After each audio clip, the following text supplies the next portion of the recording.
Ngayon huwag tumuon sa kung ano ang kahahantungan at kalalabasan mo, o kung ano ang mangyayari at ano ang magaganap sa hinaharap, o kung maiiwasan mo ba ang sakuna at hindi ka mamamatay. Huwag mong isipin o hilingin ang mga bagay na ito.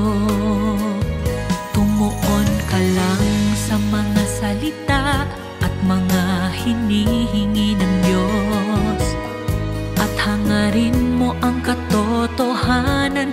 Gawin ng maayos ang iyong tungkulin at tugunan ang mga layunin ng Diyos, at iwasang biguin ang 6,000 taong paghihintay ng Diyos at ang kanyang 6,000 taon ng pananabik.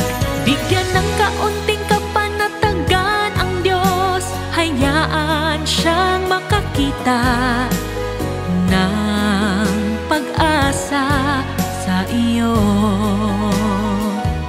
at hayaang matupad ang kanyang mga kahilingan sa iyo. Tatratuhin ka ba ng Diyos ng masama kung gagawin mo ito?